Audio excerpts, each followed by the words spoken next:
దేవునిలో నిలిచియుండుట. నేను నా తండ్రి ఆజ్ఞలు గైకొని ఆయన ప్రేమయందు నిలిచియున్న ప్రకారము మీరును నా ఆజ్ఞలు గైకొనిన ఎడల నా ప్రేమయందు నిలిచియుందురు. యోహాను 15వ అధ్యాయం 10వ వచనం. యేసు తన శిష్యులకు చివరి వర్తమానం ఇచ్చుచున్నాడు. ఆయన వారికి క్రైస్తవ జీవితంలోని ఉన్నతమైన మెట్టును గూర్చి చెప్పుచున్నాడు. దేవుని ప్రేమలో నిలిచియుండుట ఉన్నతమైన మెట్టు. ఆయన ప్రేమలో నిలిచి ఉంటే అది నీకును నీ కుటుంబానికిని నీ చుట్టూనున్న సమాజానికి మంచిది.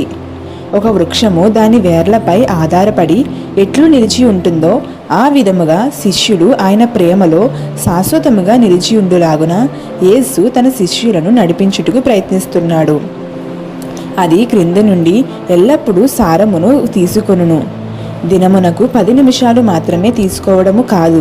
వృక్షము దాని ఆహారాన్ని క్రిందనున్న వేర్ల నుండి ఆగకుండా నిరంతరము తీసుకుంటూ ఉంటుంది.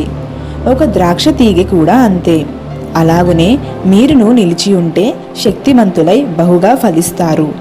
మానవ స్వభావము అద్భుత రీతిగా రూపాంతరము చెంది దైవ స్వభావాన్ని సంతరించుకుంటుంది.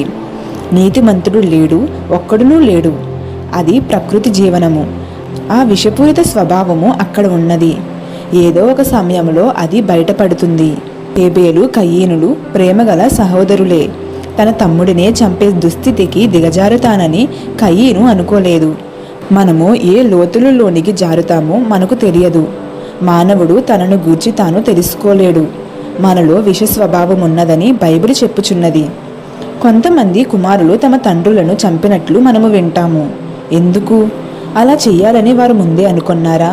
అలా అని నేను అనుకొనను. అయితే నరహత్య అనున్నది మానవ హృదయంలోనే ఉన్నది. క్రీస్తు ప్రేమ విత్తనముల చేత అది తోసివేయబడలేదు. దేవుని భయము చేత అది తీసివేయబడలేదు. దేవుని భయము దేవుని యందు విశ్వాసాన్ని పెంపొందిస్తుంది. ఆ విశ్వాసము దైవ ప్రేమను పెంపొందిస్తుంది. నీవు ఆ ప్రేమను పొందినప్పుడు ఇతరుల కొరకు మరణించడానికైనా ఎందుకు సిద్ధపడతావో నీకే తెలియదు. అదే దేవుని ప్రేమ. నిన్ను నీవు ఎంతైనా తగ్గించుకోవడానికి సిద్ధపడతావు. యేసు మనలోని విషయమును తీసివేసి దైవ స్వభావమును మనకు ఇస్తాడు. దేవుని ప్రేమను జ్ఞాపకము చేసుకో. అది సృజనాత్మకతతో కూడిన శక్తి. అది తనను తాను వ్యయపరుచుకుంటుంది.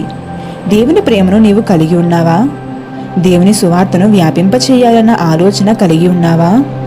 అటువంటి ఆశ నీకు లేకపోతే దేవుని ప్రేమను నీవు కలిగి ఉండవు.